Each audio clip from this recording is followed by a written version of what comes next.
Hi, hello, welcome back to my channel and thank you so much for choosing to watch this video. मैं आपकी तमन्ना आ गई हूँ भाईजान के घर। वैसे भी फ्लाइट देखते ही आप लोग समझ गए होंगे कि मैं एयरपोर्ट में हूँ।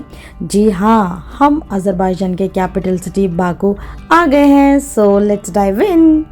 ओके गाइस, यहाँ पर जो रेड टैक्सीज देख रहे हैं ये दिखने में बहुत ही सुंदर है और वैसे भी ये हमारा फैमिली ट्रिप था and it was an absolute unplan trip. But मैंने क्विकली सब कुछ अरेंज किया, flight tickets, accommodation, car with tour guide, specially packing. जब आप फैमिली के साथ में, स्पेशली बच्चों के साथ में ट्रैवल करते हैं, ऑब्वियसली हर चीज़ का ध्यान रखना पड़ता है और हमेशा की तरह इस बार भी मेरे हस्बैंड ने मेरा बहुत हेल्प की। मैंने मर्सिडीज़ वैन बुक किया था because we were totally 7, me, my husband and my 2 childrens, my 2 nephews and हमारी मीना। मर्सिडीज़ वैन बहुत ही कंफर्टेबल था, लगेज रखने के बाद में भी बहुत ही स्पेस था। एंड गाइज रैंडमली मैंने गूगल में चेक करके ये कार बुक किया था। मैं डेफिनेटली ये कार रेंटल रेकमेंड करूँगी क्योंकि इनका सर्विस बहुत ही अच्छा है। Mister Shakir is a wonderful person who coordinated with me and guys you won't believe I paid only $350 for complete 3 days trip including airport pickup and drop. फिर हम airport से निकल पड़े होटल की तरफ। हमारे जो ड्राइवर थे he was very calm, quite and humble. उनको इंग्लिश नहीं आती थी, so he was using an application to translate the language. लेकिन समटाइम्स जो भी ट्रांसलेट होता था उसको देख के हम लोग बहुत ही हंस रहे थे। और हम बाको आए थे जून मिड में ड्यूरिंग ईद हॉलीडेज़। टेम्परेचर यहाँ पे उस टाइम पर था 32+। ये जो सर्कल बिल्डिंग आप देख रहे हैं ये बाकू ओलंपिक स्टेडियम है। इंशाअल्लाह नेक्स्ट टाइम बाकू आएंगे तो ये स्टेडियम हम लोग ज़रूर विज़िट करेंगे। And guys usually I book hotels through make my trip और accorhotels.com। This time I book through make my trip. The hotel name was winter park hotel in Baku city. मुझे travel करना बहुत ही अच्छा लगता है, different countries and their culture, people and it's really a wow factor. किसको travel करना अच्छा नहीं लगता है बताओ। हम लोग होटल के पास पहुंच गए थे। मैंने होटल का नाम देखा, मोवनपिक लिखा हुआ था। आई थॉट हम गलत जगह पे आ गए थे, लेकिन ड्राइवर ने बताया ये होटल का नाम पहले था विंटर पार्क होटल। व्यूवर्स, आपको कोई भी इंफॉर्मेशन चाहिए तो आप मुझे ज़रूर कमेंट्स में बताएं। फिर हम चेक इन फॉर्मेलिटीज़ कंप्लीट करके आ गए थे अंदर। This hotel was really nice. The rooms were big, neat and clean. हम लोग रिफ़्रेश होके आ गए थे बाहर घूमने के लिए। बाकू बोले तो हमें याद आती है फ्लेम टावर्स की। इधर का ये टावर्स जो है बहुत ही फेमस है और हम पहुंच गए first tourist spot.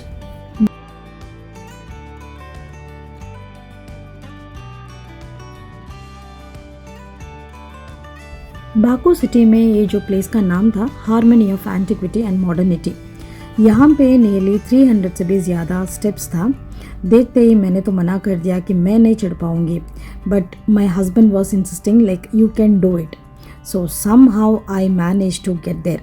But guys it was worth going up. You can enjoy the view of Caspian Sea and its pearl. Also you can see the flame towers. और हमने बहुत सारा पिक्चर्स खींचा। It was too windy. और आपने notice किया था क्या, फ़ोटो में ओनली 6 लोग हैं। इनिशियली मैंने तो आपको बताया था कि हम टोटली 7 हैं करके, और इसमें फैसल तो मिसिंग है। क्या हुआ, क्यों हुआ, कैसे हुआ, ये मैं आगे जाके बताऊंगी। प्लीज़ वीडियो एंड तक देखना। इतना ज़्यादा सीढ़ियाँ चढ़ के उतरने के बाद में भूख तो लगेगा ना। सो हम लोग गए मॉल के अंदर खाना खाने के लिए। इंडियन देसी खाना तो मिला नहीं, so we ate KFC। Mall के अंदर से बैक साइड का व्यू बहुत ही सुंदर था। कंप्लीट सी व्यू देखने को मिलेगा। We spent some time standing over there and took some pictures and then we realized we have to head back to the airport। अभी व्यूवर्स आप सोच रहे होंगे एयरपोर्ट क्यों।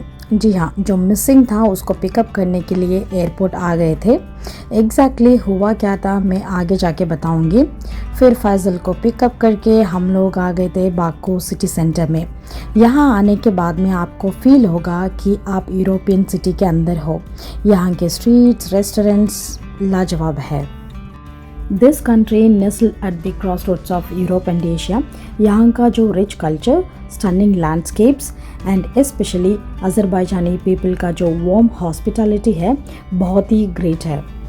ये जो सुंदर बिल्डिंग है स्टैचूज़ के साथ, इसका नाम है Nizami museum of Azerbaijani literature. The great Nizami Ganjavi is a poet and philosopher, इसलिए ये म्यूज़ियम का नाम निज़ामी म्यूज़ियम रखा गया है। म्यूज़ियम के अंदर तो हम लोग नहीं गए क्योंकि ये 5 o'clock बंद हो जाता है। After coming so far we couldn't see this beautiful museum, but इंशाल्लाह we will try to visit next time. Nizami street has so many fashion stores and it is one of the expensive streets. Then we found Starbucks, we had some snacks and coffee. फिर हमने छोटा मोटा shopping की and guys wherever I go I never forget to buy a fridge magnet. जब भी kitchen के अंदर जाती हूँ, फ्रिज देखती हूँ, मेरा ट्रैवल मेमोरीज ताज़ा हो जाता है। So I tell my husband that we have to travel again, then he is like wow, by the way he is my best travel partner. Nizami street घूमते घूमते हम आ पहुँचे फाउंटेन स्क्वायर के पास। वहाँ पे चिल्ड्रंस कैरोसल भी था। मेरी बच्ची देखते ही उसमें जाने के लिए बोल रही थी। मेरे हस्बैंड और मेरी बच्ची दोनों ने कैरोसल राइड की और यहाँ पे एक सुंदर सा फाउंटेन भी था।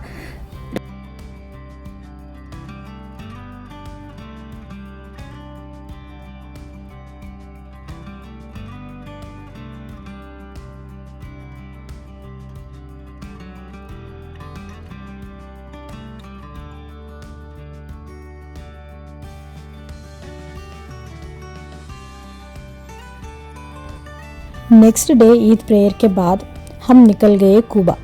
इतना खूबसूरत रास्ता, हेवन इन अर्थ बोल सकते हैं। हम थोड़ी देर के लिए इस स्पॉट में रुक गए थे, बहुत सारा पिक्चर्स ली। और गाइस अभी मैं बताऊंगी फैज़ल के साथ में एयरपोर्ट में क्या हुआ। व्यूवर्स, रोड साइड का सीनरीज देखते हुए ये इन्फॉर्मेशन ज़रूर सुनो, प्लीज़ इस पार्ट को स्किप नहीं करना। एक्चुअली हमारा फ़्लाइट अर्ली मॉर्निंग में था 6:30 को। हम पहुँचे एयरपोर्ट अराउंड 3 AM। काउंटर में जाने के बाद में पता चला यूएई रेजिडेंस वीज़ा का वैलिडिटी मिनिमम 6 मंथ्स का होना चाहिए। फैज़ल का 4.5 मंथ्स ओनली था। तो फ्लाई दुबई एयरलाइंस ने तो मना कर दिया कि ये अभी ट्रैवल नहीं कर सकता है अज़रबैजान विदाउट वीज़ा। तो हम लोगों ने इन्फॉर्मेशन काउंटर में जाके इंक्वायरी किया था, तो पता चला कि if you can apply e visa you will get it in 3 hours। Actually guys ऐसा है कि if you are holding an e visa already then the airlines don't bother about your UAE residency validity. So हम लोगों ने सोचा 3 hours में उसका visa आ जाएगा, तो हम लोग तो बोर्ड कर गए और अज़रबैजान एयरपोर्ट में उतर भी गए। After completing our visa on arrival process I checked with an immigration officer about Faisal's visa. Then I showed the reference number, but he said this is not in our system. Then he told me, did you apply the visa through this website? It was written on the wall. So then I went and checked. Then I said no. Then he said like you have to apply through this website only. So you will get the visa in 3 hours. Mobile का network बहुत week था, तो website खुल नहीं रहा था मेरा mobile में। तो मैंने एक लेडी ऑफिसर को अप्रोच किया था, तो उन्होंने मेरा मदद की। तो उन्होंने एक सिस्टम था वहाँ पे काउंटर जैसा, वहाँ पे जाके उन्होंने बोला कि आप यहाँ पे फॉर्म फिलअप करके आप अपलोड कर सकते हैं और you have to pay online. So you will get your visa in 3 hours and by the time your visa is under process your son can travel to Azerbaijan. When he reaches here he will get his visa. So this is what happened with him. By the way, Indian passport holders are eligible for on-arrival visa in Azerbaijan. And viewers, India से अगर आप directly इधर आते हैं तो before coming just apply नी visa. और यहाँ के जो लोग हैं बहुत ही हम्बल है, बहुत ज़्यादा हम्बल है। I really like this people and definitely I would love to come again.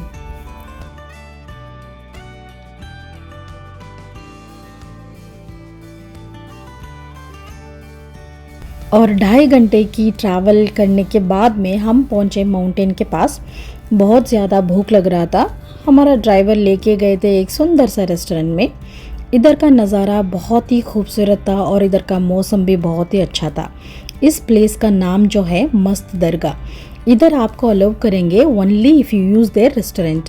इधर इसके अंदर डाइनिंग हट्स बने हुए हैं, तो हम लोग डाइनिंग हट्स में गए और हमने खाना ऑर्डर की। हम लोगों को इधर का खाने का क्वांटिटी कितना आएगा करके कुछ भी आइडिया नहीं था। जब खाना आया ये बहुत ही ज़्यादा था, साथ में एक लेमन जूस भी ऑर्डर किया था, लेकिन वो लेमन जूस इतना ज़्यादा खट्टा था कि हम लोग हंस हंस के पागल हो गए थे। फिर हम खाना खा के नीचे उतर के आ रहे थे, वहाँ पे एक सुंदर सा वाटरफॉल्स भी था, तो वहाँ पे गए, बहुत सारे पिक्चर्स लिए, वहाँ पे बच्चे खेल भी रहे थे और ये जगह बहुत ही खूबसूरत था। और यहाँ पे गाइस बहुत ज़्यादा रोसेस देखने को मिलेंगे और हम लोगों ने बहुत एंजॉय की और मैंने रोसेस प्लग भी किया और मैंने कानों में भी लगाया और मेरी बच्ची ने भी कान में लगा के बहुत सारे पिक्चर्स ली। फिर वहाँ से हम लोग निकल चुके थे। रास्ते में हम लोगों ने बहुत खूबसूरत सा एक लैंडस्केपिंग देखा, तो वहाँ पे हम लोग थोड़ी देर के लिए रुक गए थे और वहाँ पे मेरे नेफ्यू रियाज ने घोड़े पे सवारी भी की।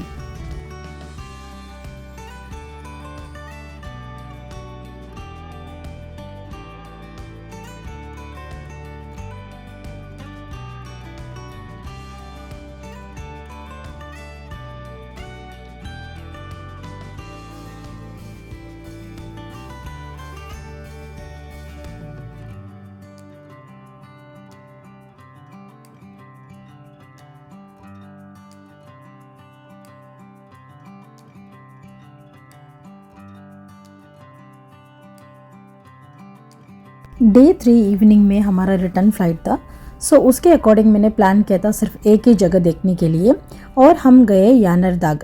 बाकू से यानरदाग 50 मिनट्स की दूरी पर है। This place also known as the burning mountain. ये एक नेचुरल वंडर है एंड मिस्ट्री है। 1950 से लेकर अब तक the fire is still burning even in the winter season. बहुत ज़्यादा गर्मी था तो हम लोग वहाँ से निकल गए थे।